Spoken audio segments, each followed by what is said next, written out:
everyone, welcome to the Putnam Museum and Science Center. I'm Lakin and today's video is all about clothing. We want to give a special shout out to the Immerse students, and for you at home with your family, this is going to be a really great talk on clothing today. So to start off today, I have Chris Castell, our Curator of History and Anthropology, and she's going to show us an interesting item from our collection. Later in this video, we will have a talk about clothing and dye that comes from snails, and we'll also end with a fun activity. All right, Chris, what do you have to show us today? I have today to show this wonderful Chinese robe here. And it's not a robe like a bathrobe. That's the type of outer garment that would have been worn by a Chinese man. Yes, it looks like a dress, but it is not a dress. It would have been a long knee-length tunic that would have been worn by a Chinese man. And how do we know it's Chinese? Well, one of the ways that we know is by comparison with other robes in our collection. We look at the symbols on it, and we look at the shape of the garment, and it matches up to the other Chinese garments that we have in our collection. An interesting part on this is the sleeves. The ends of the sleeves there you'll notice they're not just straight, they're contoured. They're shaped like horses' hooves, because horse riding was very important in this dynasty in China. At this point, the ethnic Chinese were not the emperors of China. This is the Qing dynasty, and during this dynasty, the Manchurians were the leading cultural group and formed the emperors. These cuffs are reflective of the horse culture that was so important at that time. So one of the most important things about this particular robe is in the center front, right here, is a dragon. This wonderful dragon that's facing you. And he's got 5 toes. So what's so special about a 5-toed dragon? It's an imperial dragon. Only the emperor of China, or somebody he allowed to do so, was able to wear a dragon on his clothing that had 5 toes.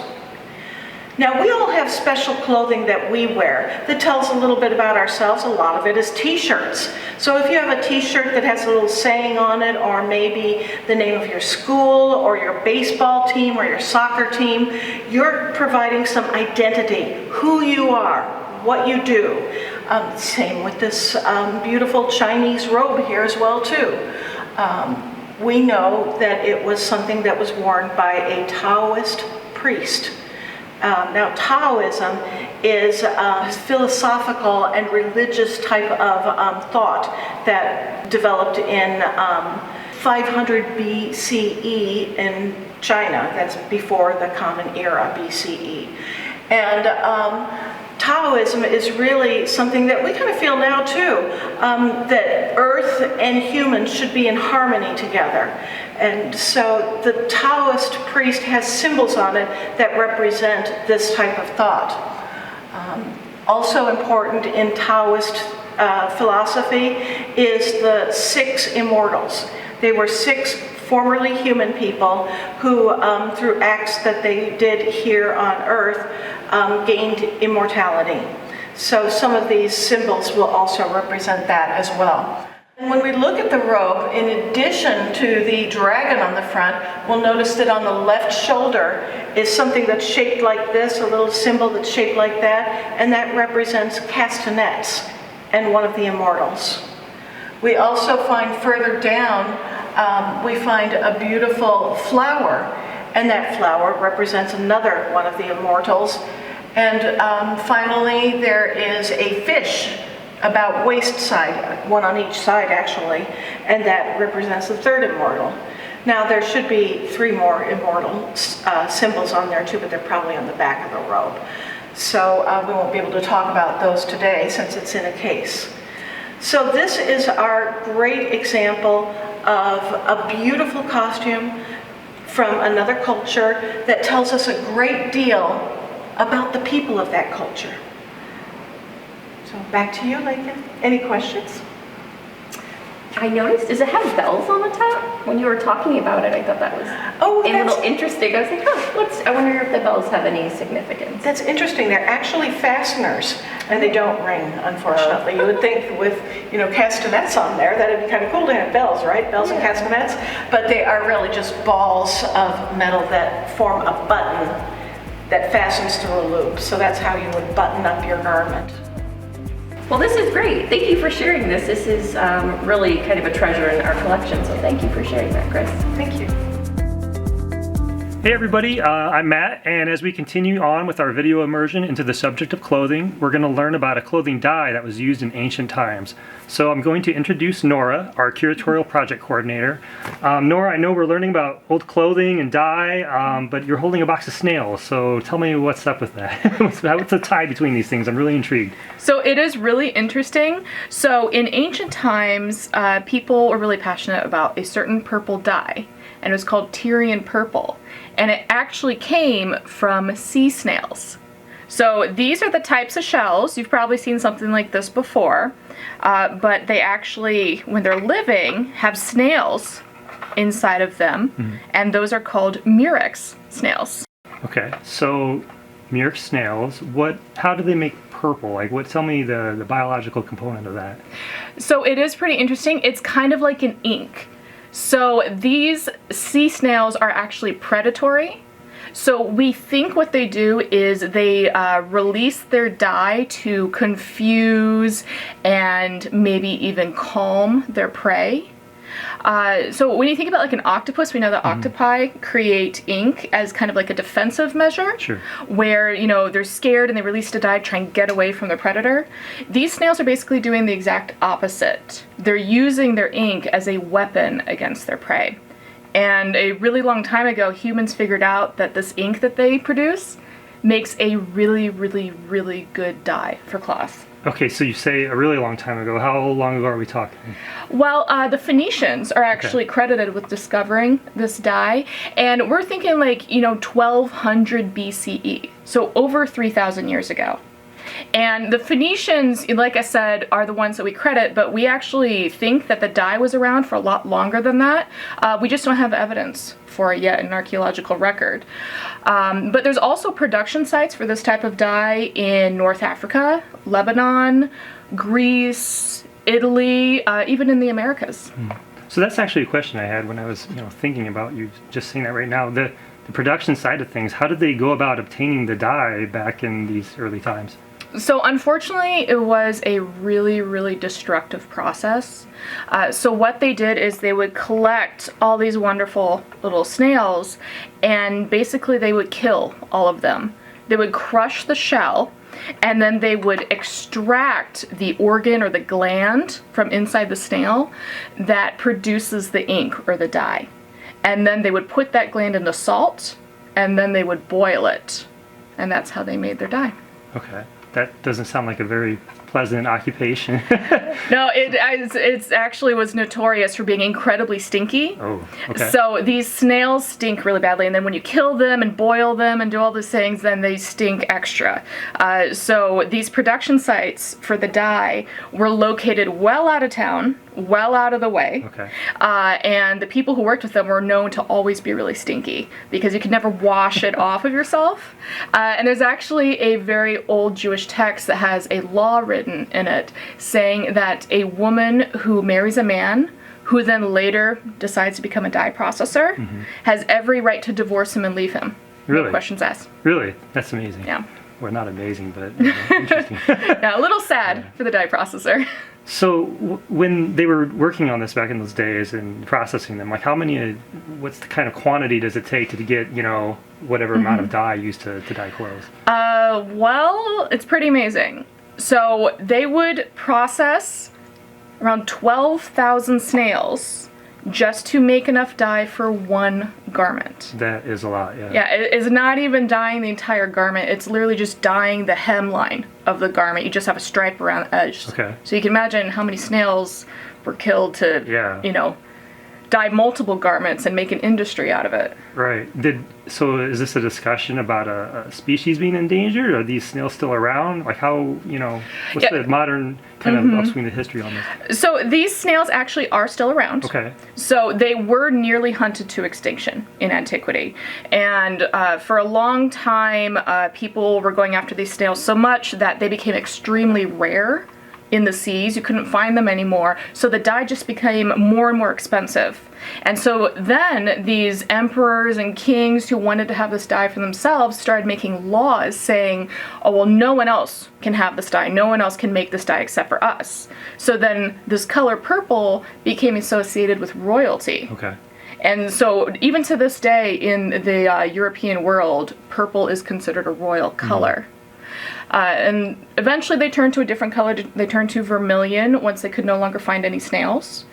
And luckily, snails survived. We still have them to this day. And actually, in the Americas, they figured out a way to get the dye out without killing the snail. Really? So we still have them around. So there's still indigenous people in the Americas who do this. And in Costa Rica, it's a valued cultural tradition to extract dye from snails without killing them. Really? Okay. So what do they do?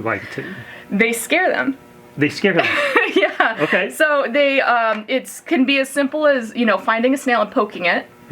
Sometimes they blow air on it, Really? and it causes it to release the dye, and they collect it, and then they let the snail go. They let this go back into the sea. It sounds like Monsters Inc., where you have to scare kids and collect.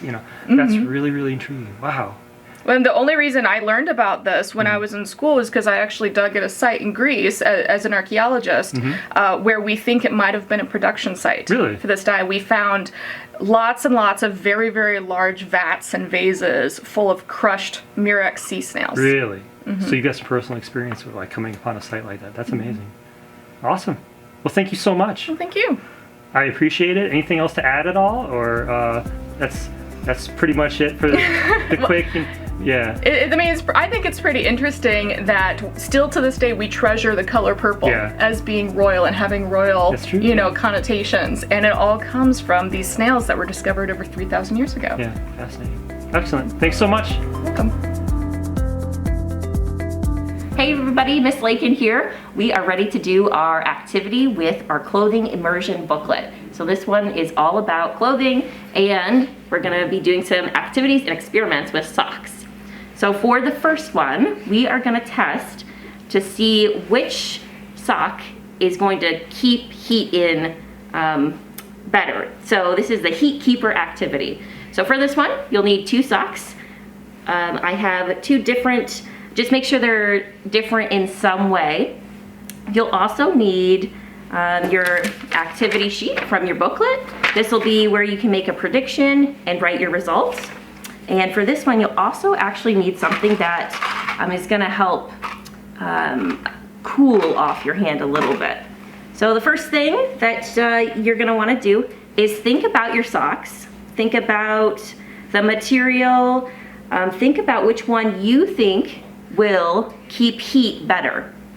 So just looking at these socks, I'm gonna make a prediction that this purple longer sock, it's a little bit thicker. I'm gonna say this one is gonna keep the heat a little bit better than this one. So my prediction is that this purple and yellow sock will hold in and keep the heat more than this kind of thinner gray sock. To do our test, you're gonna want to put one of the socks on and find something cold. So I have some ice cubes here, and I'm just gonna hold the ice. I'm gonna do 4 ice cubes, and I'm gonna hold the ice in my hand with the sock on for 3 minutes. So we'll start the timer now. Okay, it's been 3 minutes. We're gonna see how cold my hand got. So to check our results, just put your ice, that ice stuck to the sock. Take off your sock, and if you do have a thermometer at home, I found one here in the lab, you're gonna take the temperature of what your hand is. So if you really wanted to see the difference, I'm gonna recommend maybe take the temperature of your hand before you stick it in the sock, before you put that ice on there, and then test to see what it is. Okay, so looks like 82 degrees. So that's our long purple thick sock. We'll test our other sock now. So test number 2. I'm gonna actually do this with my other hand since this one's cold to get a good result. So go ahead and stick your hand in the second sock, and I'm gonna use 4 ice cubes like I just did. And here we go. We're gonna compare the two after the timing starts now. Okay, and time. This one, I can tell, is way colder than that one. So let's see what this one reads. And look, you can tell my hand is really cold too, just by the color. It's super red. Okay, so here let's see what this one reads. So maybe the socks that you're using at home, maybe they are similar to the ones I'm using. I bet you could probably instantly tell which one's gonna keep in the heat a lot better. Okay, so let's see. This one's reading 74, so this one is a lot cooler. So just from this simple experiment, we know that this sock is gonna hold heat more than this sock. So go ahead and write your actual results on your sheet and have fun trying this one out. Okay, for the second activity, you are gonna need some water. So grab a glass and just a little bit of water. You're also gonna need a dropper. This will come in your kit, so make sure you grab that for this one. So we're gonna test how water repellent these socks are now. So first we tested the heat. Now we're gonna see how well they do up against some water. So for this one, you will also need a stopwatch or a timer of some sort, so make sure you have that on hand. So the first thing we're gonna do, we're gonna make a prediction, see which one of your socks do you think will repel water better.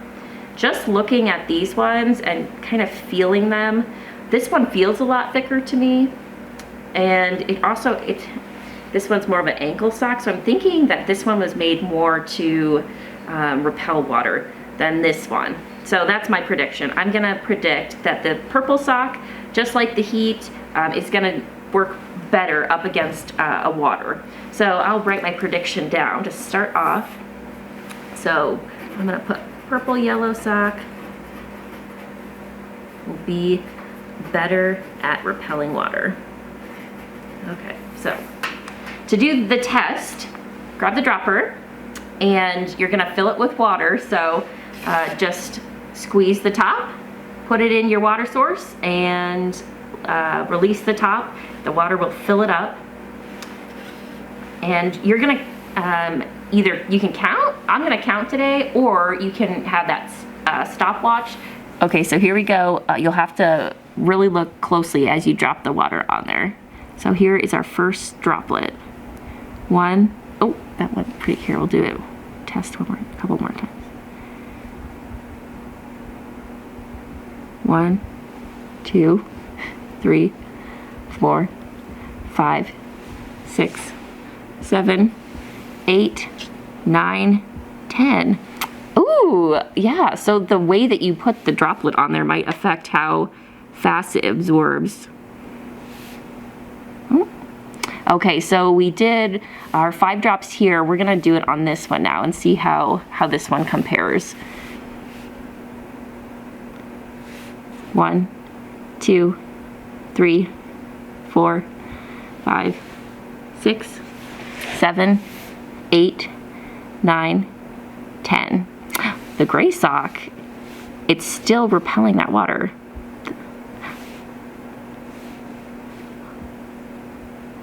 Wow, the gray sock definitely held the water back compared to the purple one.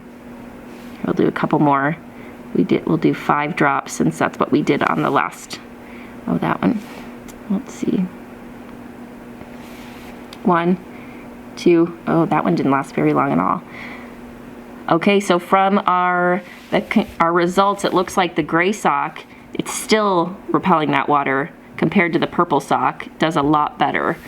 For our purple yellow sock, so sock number 1, that held 10 seconds, probably the longest one. And then this one, this was more than 10 for sure. I would say this was probably 15 or 20 seconds.